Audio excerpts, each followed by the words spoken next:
मित्रों, आज सुबह बारामती में एक विमान हादसे में महाराष्ट्र के डिप्टी सीएम अजीत पवार का निधन हो गया। 25 जून 2025 को अहमदाबाद में एयर इंडिया के प्लेन क्रैश के महज 7 महीने बाद हुए इस विमान हादसे ने एक बार कुछ बड़े फिर से सवाल खड़े कर दिए। इस हादसे के बाद ये सवाल उठ रहे हैं कि सबसे महंगी माने जाने वाली यात्रा कितनी सुरक्षित है। सवाल उठ रहे हैं कि बारामती हादसे के पीछे की वजह क्या है। क्या हादसा पायलट की गलती से हुआ या एयरक्राफ्ट में गड़बड़ी हादसे की वजह बनी? यह सवाल इसलिए बड़ा है क्योंकि देश में रोज 5 लाख लोग हवाई सफर करते हैं। यह संख्या लगातार बढ़ रही है। आज हम विस्तार से इस सवाल पर चर्चा करेंगे। जिस जगह पर अजीत पवार का विमान क्रैश हुआ उसे विमानों का शमशान क्यों कहा जाता है, इसका भी विश्लेषण करेंगे। विमान हादसे में अजीत पवार के निधन के बाद क्यों साजिश की आशंका जताई जा रही है, क्यों हादसे की सुप्रीम कोर्ट की निगरानी में जांच की मांग हो रही है, हम आपको बताएंगे। बारामती हादसे का महाराष्ट्र की राजनीति में क्या असर होगा, इसका भी विश्लेषण हम करेंगे। लेकिन सबसे पहले आपको विस्तार से जानना चाहिए कि आज बारामती में हुआ क्या। महाराष्ट्र के उप मुख्यमंत्री अजीत पवार का विमान हादसे में निधन हो गया।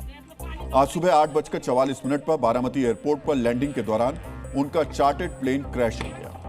अजीत पवार सुबह 8:10 पर मुंबई से बारामती में एक जनसभा करने के लिए रवाना हुए थे। बारामती एयरपोर्ट पर हादसा क्यों और कैसे हुआ हम आपको बताएंगे, लेकिन एक पहली छोटी सी जानकारी आपके साथ शेयर कर लेते हैं।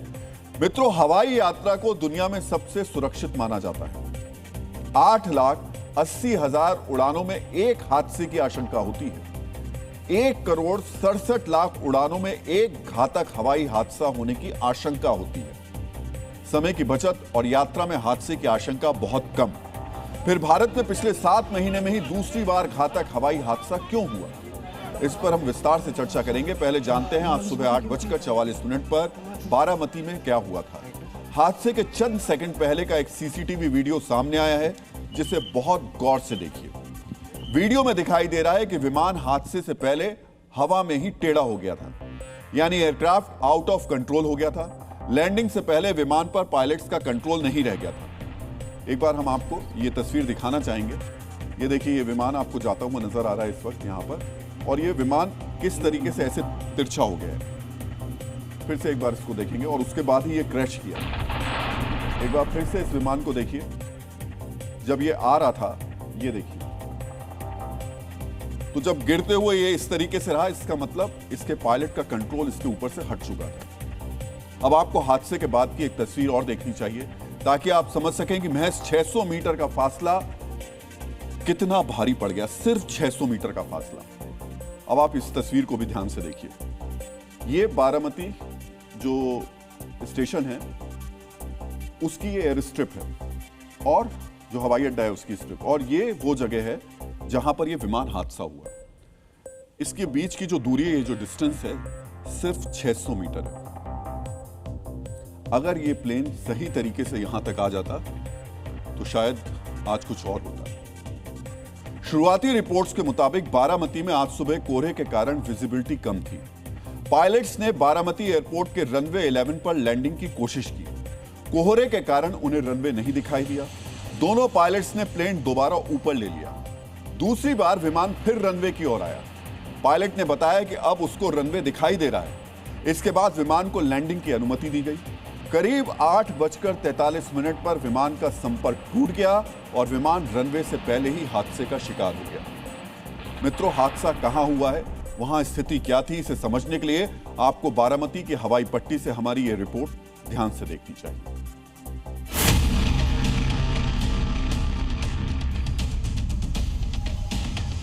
ये वो लैंडिंग स्ट्रिप है, छोटी लैंडिंग स्ट्रिप है बारामती की, जहां पर चार्टर्ड फ्लाइट्स ही लैंड कर सकते हैं। और यहां पर आप देखिए, इस लैंडिंग स्ट्रिप से महज चंद मीटर की दूरी पर ही देखिए, यहाँ जो एम्बुलेंस खड़ी है, इस एम्बुलेंस के पास से मैं आपको तस्वीर दिखाता हूँ, जहाँ पर अजीत पवार का एयरक्राफ्ट पूरी तरह से क्रैश हुआ। देखिए, क्रैश साइट है ये। फॉग होने की वजह से एयरक्राफ्ट में जो पायलट है वो सही जजमेंट नहीं ले पाए और एयर स्ट्रिप से ठीक नीचे का जो हिस्सा है वहाँ पर ये एयरक्राफ्ट क्रैश लैंडिंग हो गया। आपको बता दें कि उस वक्त 5 लोग थे, 2 पायलट, एक महिला जो है अटेंडेंट थी। इसके अलावा अजीत पवार और उनके सुरक्षाकर्मी जो है अंदर मौजूद थे। देखिए एयरक्राफ्ट का बहुत सा हिस्सा वो जो है आप देखिए उड़ा हुआ है, अलग अलग जगहों पे जाके गिरा है। आपको यहाँ से समझाने की कोशिश करता हूँ। सनी यहाँ से दिखाइए आप। देखिए इस दिशा से एयरक्राफ्ट पहले लैंडिंग करने की कोशिश करता है और लैंडिंग पूरी तरह से विफल हो जाती है, और फिर ये जो हिस्सा आप देख रहे हैं यहाँ पर एयरक्राफ्ट जो है अलाइन नहीं हो पाता। आगे जहाँ पे लैंडिंग की पॉइंट आप देख रहे हैं वहाँ से लैंडिंग करके आगे जाके इस एयरक्राफ्ट को स्लो होना था, लेकिन ये एयरक्राफ्ट उस वक्त लैंडिंग नहीं कर पाया और नतीजा ये हुआ कि दोबारा पूरे एयर स्ट्रिप्स को अलाइन नहीं हो पाने की वजह से आगे से फिर से एयरक्राफ्ट घूम के आता है।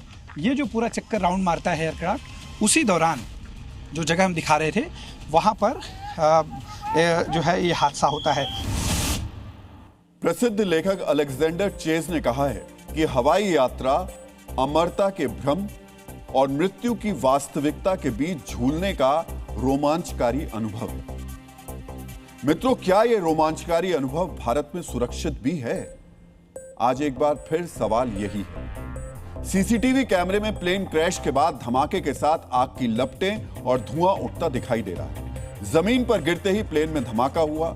जहां यह हादसा हुआ यहां से थोड़ी ही दूर पर लोग भी मौजूद थे, लेकिन स्थिति यह थी कि पलक झपकते ही सब कुछ आग की लपटों में समा गया। चश्मदीद क्या कह रहे हैं यह भी आपको बहुत ध्यान से सुनना चाहिए।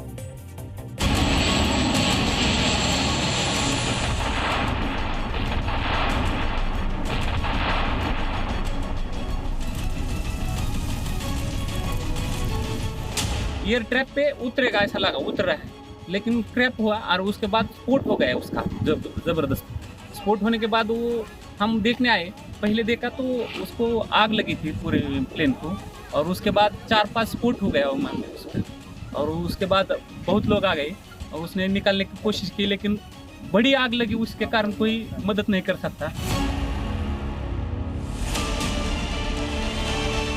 मैं जब आया तो देखा तो इधर पूरा पायलट गिरा था, धुआं निकल रहा था बाहर। उसमें से 3 बॉडी हमारे इधर के दोस्त भी थे 8 किलोमीटर बोल के, उन्होंने सब बॉडी बाहर निकला।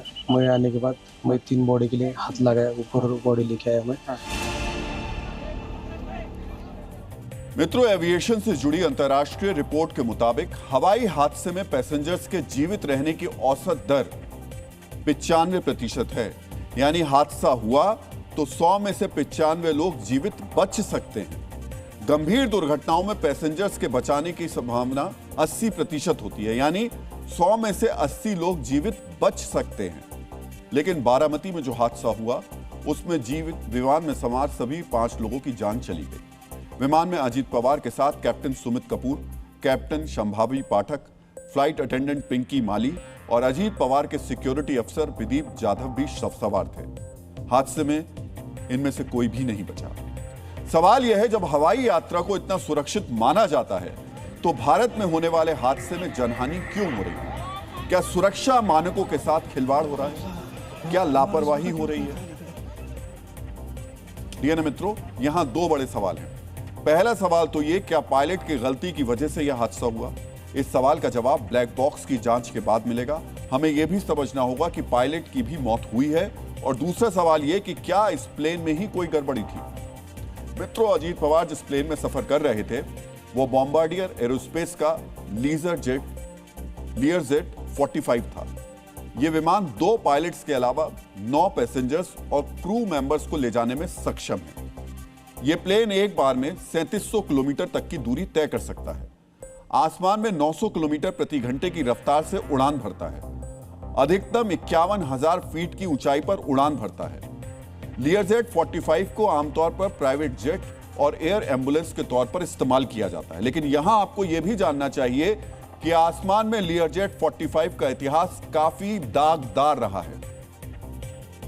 1998 से लेकर अब तक लीयरजेट 45 के 8 बड़े हादसे हुए हैं, जिनमें 29 लोगों ने अपनी जान गंवाई है। एक तरह के प्लेन में 8 बड़े हादसे ये कम नहीं होते, ये बहुत ही डराने वाले आंकड़े हैं।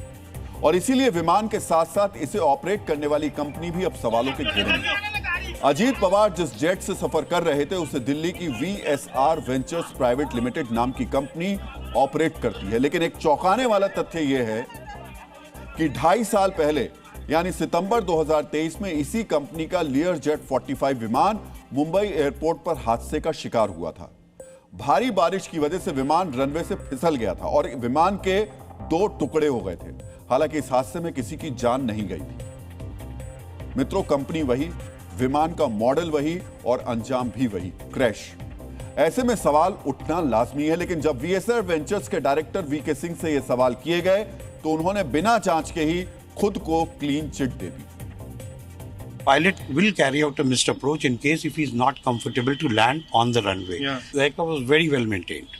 There was absolutely no problem in the aircraft. There was no technical failure in the aircraft. 2023 में जो हुआ था वो बॉम्बे एयरपोर्ट पे हुआ था और उसमें भी बारिश हो रही थी, लो विजिबिलिटी थी and the pilot after touchdown skidded off the runway. DNA मित्रों, अजीत पवार के विमान हादसे में एक बड़ा सवाल तो यह भी है, क्या बारामती का एयरपोर्ट इस हादसे का कारण बना? ये सवाल इसलिए उठ रहे हैं क्योंकि जहां अजीत पवार का विमान गिरा है उसे विमानों का शमशान कहा जाता है। अब हम हादसे के इस डेथ जोन का विश्लेषण करने वाले हैं। मित्रों, अजीत पवार का विमान बारामती एयरपोर्ट के रनवे से 600 मीटर की दूरी पर गिरा। मीडिया रिपोर्ट्स के मुताबिक जब हादसा हुआ तो चश्मदीदों को लगा कि कोई ट्रेनिंग विमान दुर्घटनाग्रस्त हो गया, क्योंकि यहां ट्रेनिंग विमान हादसा आम बात है। इसी वजह से ये सवाल उठ रहे हैं, क्या बारामती एयरपोर्ट विमानों का शमशान है? और अगर ऐसा है तो फिर हादसों को रोकने के लिए कोई प्रयास क्यों नहीं किए जा रहे? मित्रों, बारामती एयरपोर्ट या यूं कहें कि बारामती एयर स्ट्रिप महाराष्ट्र के पुणे जिले में स्थित एक छोटा क्षेत्रीय एयरफील्ड है।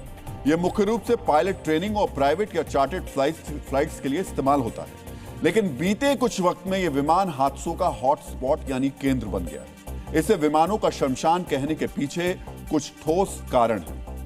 पहला कारण, अनियंत्रित एयरफील्ड। इसका मतलब यह है कि यहां बड़े एयरपोर्ट्स की तरह आधुनिक एयर ट्रैफिक कंट्रोल या रडार व्यवस्था हर वक्त उपलब्ध नहीं है। यहां का एयर ट्रैफिक अक्सर पायलट्स के आपसी समन्वय यानी कोऑर्डिनेशन पर निर्भर करता है। दूसरा कारण, ट्रेनिंग हब का दबाव। यहां रेडबर्ड फ्लाइट ट्रेनिंग एकेडमी और कार्वर एविएशन जैसी फ्लाइंग स्कूल है।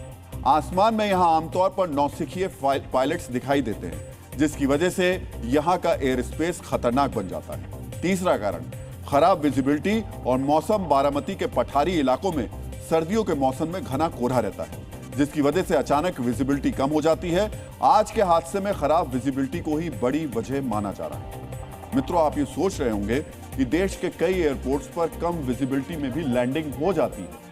ऐसे में अजीत पवार का विमान लैंड क्यों नहीं कर पाया? तो जवाब है, वीवीआईपी मूवमेंट वाले इस एयरपोर्ट पर वो खास तकनीक मौजूद ही नहीं है जिसकी मदद से कोहरे जैसी स्थिति में भी प्लेन को लैंड करवाया जाता है। जो छोटे एयर स्ट्रिप्स होते हैं उसमें आईएलएस नहीं होता। आईएलएस यानी कि इंस्ट्रूमेंटल लैंडिंग सिस्टम। ये इंस्ट्रूमेंटल लैंडिंग सिस्टम दरअसल करता यह है कि ये जो पायलट हैं उनको अगर फॉग होने की वजह से, विजिबिलिटी कम होने की वजह से अगर उन्हें रनवे सटीक नहीं दिखता तो जो इंस्ट्रूमेंटल लैंडिंग सिस्टम है वो एक रेडियो आधारित लैंडिंग सिस्टम होता है, जिससे एयर स्ट्रिप बाकायदा दिखती है और फिर जो पायलट है वो उस पर लैंड करता है। उनको ऊपर से नीचे की तरफ का जो एंगल है वो पूरी तरह से सही से दिखाई देता है और वो अपनी तरह से जो पायलट है वो अलाइनमेंट करने में उसे आसानी होती है।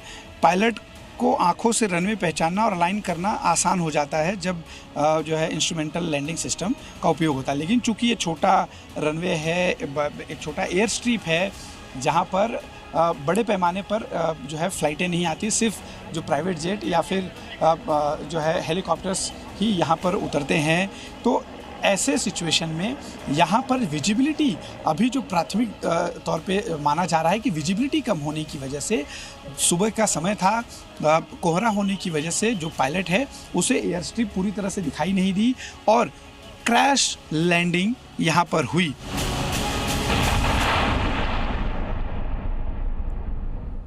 मित्रों, बारामती एयरपोर्ट की लोकेशन और यहां संसाधनों की कमी की वजह से हादसे आम बात है। एविएशन सेफ्टी नेटवर्क और अन्य विश्वसनीय स्रोतों के अनुसार यहां अभी तक 8 से 10 हवाई दुर्घटनाएं हो चुकी हैं।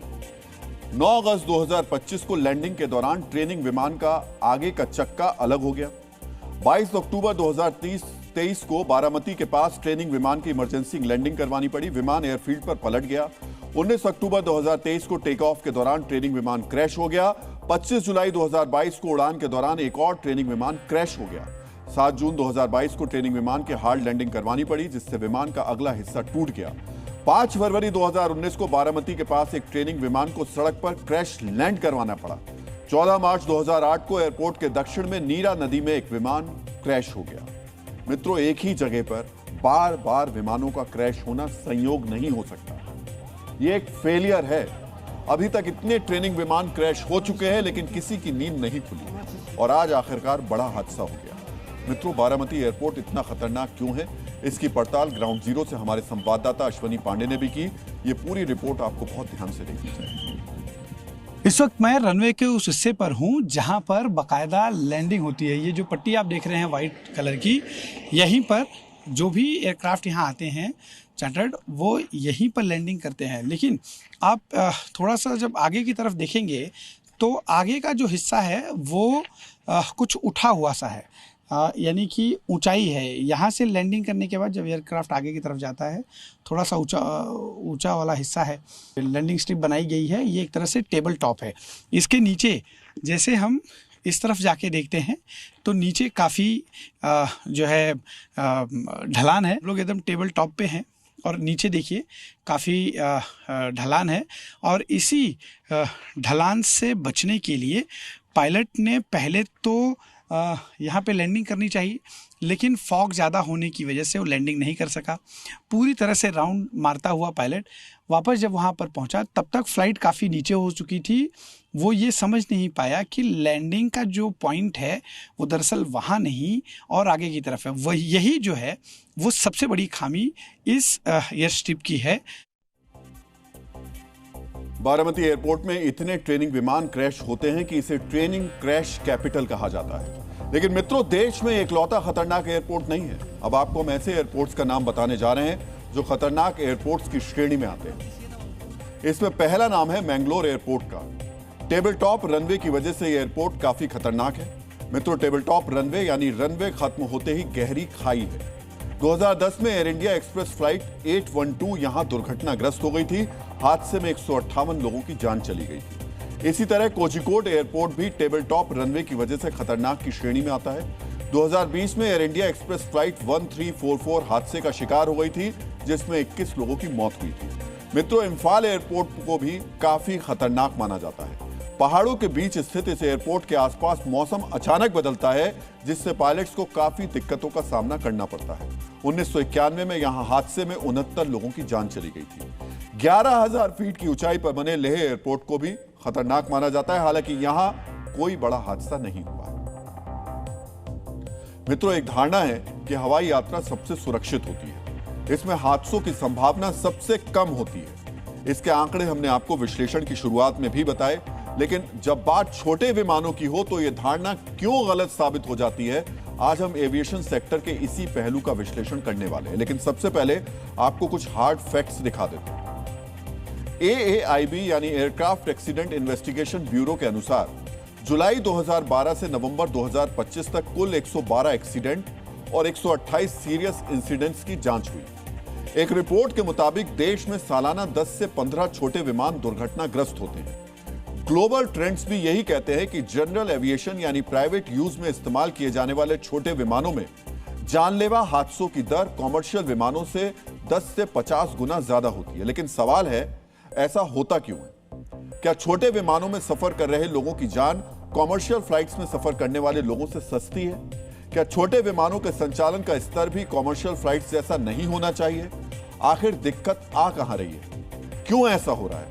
मित्रों, अब हम आसान भाषा में इसको आपके लिए डिकोड करने वाले हैं। इसकी एक बड़ी वजह है पुराना बेड़ा और रख रखाव में लापरवाही। मित्रों, भारत में चार्टर्ड और ट्रेनिंग के लिए इस्तेमाल होने वाले कई विमान 20 से 30 साल पुराने होते हैं। अजीत पवार जिस विमान में सफर कर रहे थे वो भी 16 साल पुराना था। मित्रों, छोटे विमानों के उड़ते ताबूत बनने की एक वजह इनका जुगाड़ मेंटेनेंस भी है। कई छोटे ऑपरेटर पैसे बचाने के लिए ऑथराइज्ड सर्विस की जगह स्थानीय इंजीनियर्स से मेंटेनेंस करवाते हैं, जहां पुराने प्लेन से पुर्जे निकालकर दूसरे में लगा दिए जाते हैं और जो कई बार खतरनाक साबित होते हैं। डीएनए मित्रों, छोटे विमानों के संचालन में कई बार खामियां भी पाई गई, जिनमें से एक उदाहरण आपको देखना चाहिए जो बारामती एयरपोर्ट से ही जुड़ा हुआ है। 19 अक्टूबर 2023 और 21 अक्टूबर 2023 को red bird flight training school के 2 अलग अलग विमान बारामती एयर स्ट्रिप के पास दुर्घटनाग्रस्त हो गए। कंपनी ने दुर्घटना के बाद विमान के ब्लैक बॉक्स के साथ ही छेड़छाड़ कर दी। मित्रों, कुछ रिपोर्ट्स तो यह भी बताती हैं कि प्राइवेट चार्टर विमान का संचालन करने वाले ऑपरेटर्स का सुरक्षा ऑडिट समय पर होता ही नहीं है, जिसकी वजह से इनके लॉग बुक की जांच समय से नहीं हो पाती। और इसका असर क्या हो रहा है, ये आंकड़े भी बता रहे हैं। मित्रों, आसमान की ऊंचाई नापना सबका सपना होता है, लेकिन जब सुरक्षा के मानकों को ताक पर रख दिया जाता है तो आसमान में उड़ते यही विमान उड़ते ताबूत बन जाते हैं। अजीत पवार का राजनीतिक क्षेत्र महाराष्ट्र तक सीमित था। उन्होंने महाराष्ट्र से बाहर अपना राजनीतिक कद बढ़ाने और अपनी पार्टी के विस्तार की कोई गंभीर मंशा नहीं दिखाई थी। 2 जुलाई 2023 को अजीत पवार विपक्षी गठबंधन से निकलकर महाराष्ट्र में एनडीए गठबंधन की सरकार में डिप्टी सीएम बने। नवंबर 2024 में विधानसभा में 41 सीटें जीतकर उन्होंने बताया था कि महाराष्ट्र में शरद पवार वाली एनसीपी के मुकाबले उनकी राजनीतिक पकड़ मजबूत है और वो महाराष्ट्र की राजनीति में एक मजबूत पक्ष है। देश की राजनीति में कांग्रेस के कमजोर होने के बाद विपक्ष के गठबंधन में मजबूत क्षेत्रीय नेताओं की ताकत बढ़ी है। अजीत पवार शरद पवार के परिवार से थे, इसलिए एनडीए के साथ होने के बाद भी विपक्षी गठबंधन में भी उनका राजनीतिक सम्मान था। विपक्ष की नजर भी उन पर थी। इसलिए विमान हादसे में अजीत पवार के निधन के बाद हादसे पर सवाल उठ रहे हैं। सवाल उठाने वालों में सबसे प्रमुख नाम है पश्चिम बंगाल की मुख्यमंत्री ममता बनर्जी का। आप सुनिए ममता बनर्जी ने क्या कहा। He died today morning in a plane crash. Deputy chief minister की मौत प्लेन क्रैश में हो गई। मैं खबर सुनकर सदमे में हूं। इस देश में किसी की सुरक्षा नहीं है, खासतौर से राजनीतिक पार्टियों के नेताओं की। कुछ दिन पहले मुझे पता चला था कि अजीत पवार बीजेपी को छोड़ने की बात कह रहे थे। ऐसे में आज जो कुछ हुआ उसकी सुप्रीम कोर्ट की निगरानी में जांच होनी चाहिए, क्योंकि सुप्रीम कोर्ट के सिवा हमें किसी पर भरोसा नहीं है। Only we have the trust on Supreme Court, no other agency. Mamata Banerjee ने साजिश की बात क्यों कही, इसके निहितार्थ को समझ लीजिए। महाराष्ट्र में चंद दिन पहले हुए नगरपालिका चुनाव में शरद पवार और अजीत पवार वाली एनसीपी ने पिंपरी चिंचवाड़ म्युनिसिपल कॉर्पोरेशन में गठबंधन किया था। 2 जुलाई 2023 के बाद यह पहली बार था जब पवार परिवार राजनीतिक तौर पर एकजुट हुआ। गठबंधन के बाद इस राजनीतिक चर्चा ने आकार लिया कि पवार परिवार फिर एकजुट हो सकता है। शरद पवार विपक्ष के बड़े दिग्गज हैं, इसीलिए विपक्षी नेताओं को उम्मीद थी कि अजीत पवार भी साथ आएंगे। सियासी गलियारे में यह चर्चा भी चल रही थी कि एनसीपी के दोनों गुट जल्द ही एक साथ आ सकते हैं, यानी दोनों पार्टियों का विलय हो सकता है। इसीलिए ममता बनर्जी के साथ दूसरे विपक्षी नेता भी साजिश की आशंका जता रहे हैं और विमान हादसे की जांच की मांग कर रहे हैं। जांच तो होना चाहिए, क्योंकि ऐसा एक्सीडेंट हुआ है जो अननेचुरल है। पूर्व में भी कई हमारे वीआईपी इसी तरह उनकी जान गई है, तो आखिरकार ऐसी जांच हो जिससे निष्पक्ष पता लगे कि आखिरकार घटना किस वजह से। इस प्लेन क्रैश में क्या हुआ, इसमें तहकीकात हो, इंक्वायरी हो। मित्रों, विपक्षी नेता हादसे की जांच की मांग कर रहे हैं, इसलिए आज हम आपको ये जानकारी जरूर शेयर कर रहे हैं कि देश में विमान दुर्घटनाओं की जांच की क्या व्यवस्था है। भारत में विमान हादसे के बाद पहली जांच एयरक्राफ्ट एक्सीडेंट इन्वेस्टिगेशन ब्यूरो यानी AAIB करता है।